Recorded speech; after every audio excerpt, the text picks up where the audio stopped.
Hi, this is Jim Hilgendorf. My wife Elizabeth and I are continuing our journey of traveling together to a new America. Elizabeth passed away about a year and a half ago, but we're together still, life to life, in death, moving together heart to heart, reaching out to people all across this country. You know, there's a new world really straining and struggling to come into being at this time. You know, I was raised in a small town in northern Indiana, kind of corn country, and often my thoughts go back to that time, and very amazingly can remember so many of these people that I grew up with from being a very young age all the way through everything about them kind of hauntingly. And I'd like to read something to you today. This is really about thinking about the people that were along the block on the street where I grew up. This is called The People Who Came Before Us. All the people who came before us. I think back to my childhood and youth, to a time called forever. Across from our house, two young men lived with their mother. No one knew where the father was. He'd left the family years before. The boys were always fighting. One time the police were summoned because the oldest son was threatening with a knife. He was taken away to jail for a few days. There were more incidents. The house would erupt at times with yelling and screaming. One day the youngest son packed a bag and just disappeared and was never heard from again. The oldest son got a job in a factory. Evenings and weekends he hung out at a bar and a pool hall in a rundown section of the old downtown, drinking and gambling and losing the money he earned. His mother died, and a few months later, one evening, he tore up newspapers all over the house, broke up furniture, splashed gasoline over everything, and set the house on fire. He was arrested and tried and sentenced, but in jail he went to pieces and eventually was transferred to the insane asylum situated at a small crossroads in the country outside of town. Another time, next door, a father ran after money and clawed to make his name known to everyone, and died of a heart attack one day, just like that. And the son carried on his madness, lusting for recognition, and became mad himself in the end, puttering around aimlessly, dreaming of greatness. Then there was an old Slavic woman who tended her flowers down the block and became twisted with age and lived alone, and no one cared. There was an older couple living down the street. They were in their 60s or 70s. The man was short.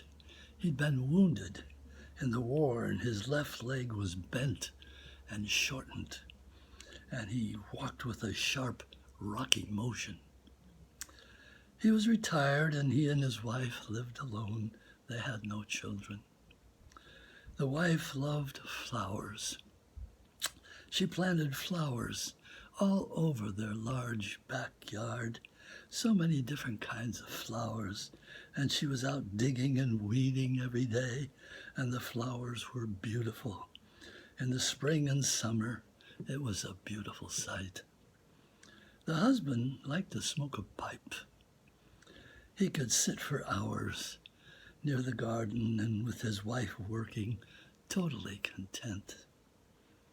they were happy together. And then with age and the years, they were gone. There was a young man with a twisted arm and a twisted face who rode a bicycle all around town and always seemed to be looking for something. Another friend of mine in my youth, with a mind simple and pliant, yet a body strength of iron.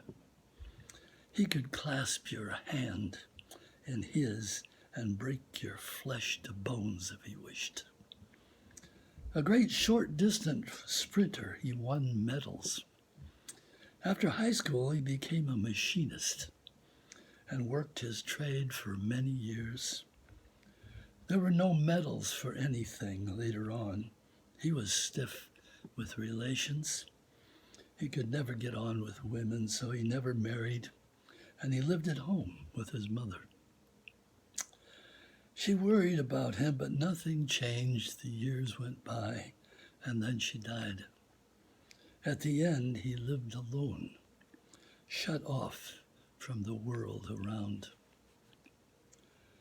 There was a young high school girl who sang beautiful songs in a lovely voice and gave herself to any boy who came knocking and dwindled into obscurity.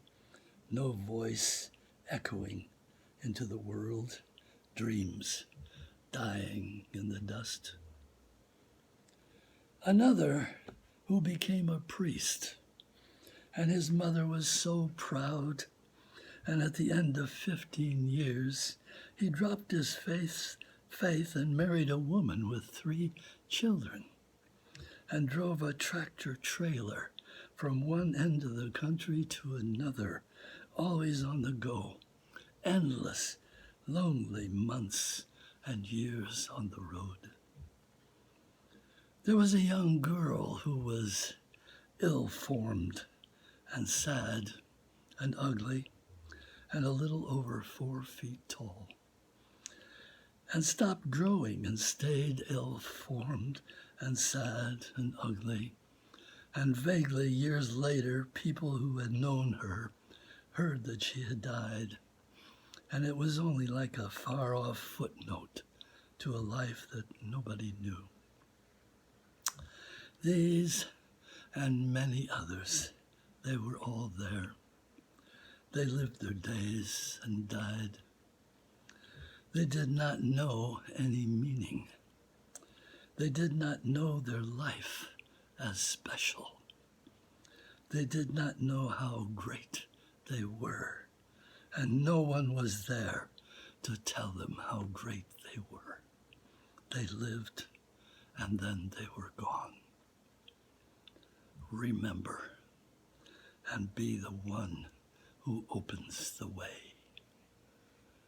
And this way is the way and the journey that Elizabeth and I are taking across this country to towns and cities, moving and urging this country and the people into it, into a new dimension of living and being here in America, which has been here waiting to be uncovered forever.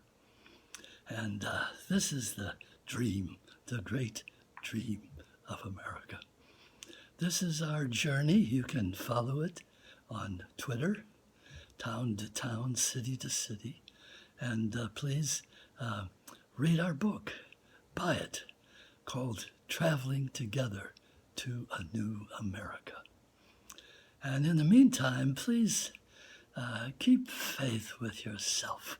Keep faith with your greatest dreams for yourself and for other people and for America and this world. Nam Myo Renge Kyo.